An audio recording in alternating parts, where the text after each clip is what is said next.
when it comes to me, I was feeling like I am in the place where I was supposed to be. But when it comes that we need collaborations, I found myself, I was not in the right place where I am likely to meet potential people who we could collaborate on delivering what we are delivering to our communities. And this is because, as we are talking about proximity, the way, for example, you needed to go to reach where we are working is more than 10,000 miles, but it's difficult for you to go there. But also, there are some of you who have been to Tanzania,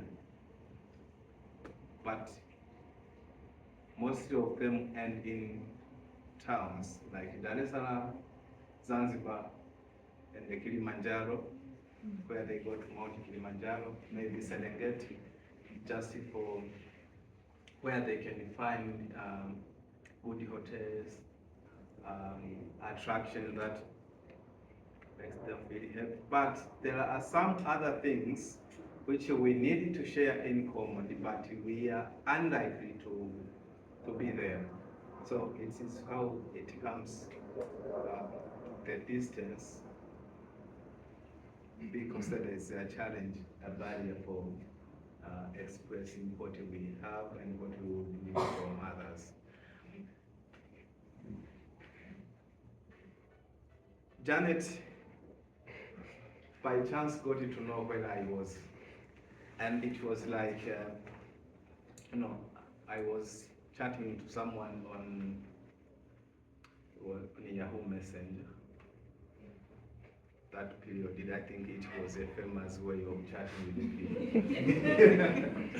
Then I asked her camera, and she said, I can give you a camera, but how will I send it to Tanzania? Then I asked her to find someone from London, maybe to Tanzania. Then Janet was coming to Tanzania. And she didn't want to come to my village.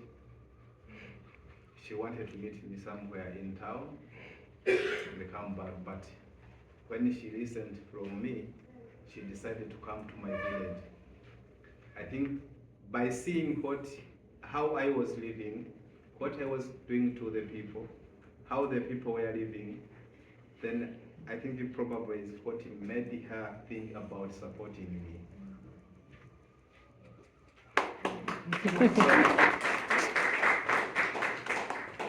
This showed me the power of meeting people in person, but at the same time, we are not in position to meet other people. That means it's difficult to communicate our problems and our solutions. When it comes like this, I think most of you can see me, but you cannot see my community.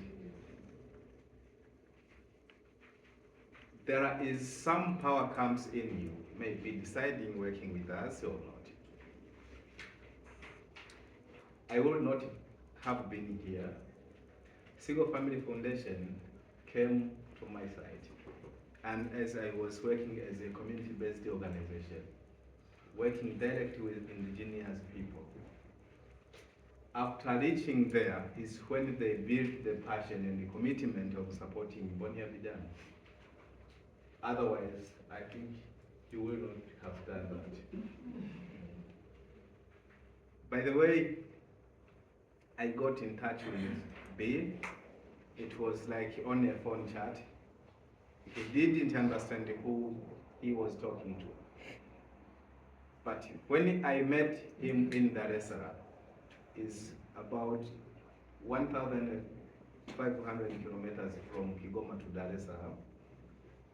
As I explained myself to him, he got to understand and said she will link me with Beatrice, I think, and the other Single Family Foundation managers So I can come here, tell people the challenges we face, but influencing collaboration and networking with people. Pleasure. I'm here. I have been to school where I met many people, and unfortunately my English is not very good. And sometimes it was somehow cold despite this week. I think the weather is not bad in England.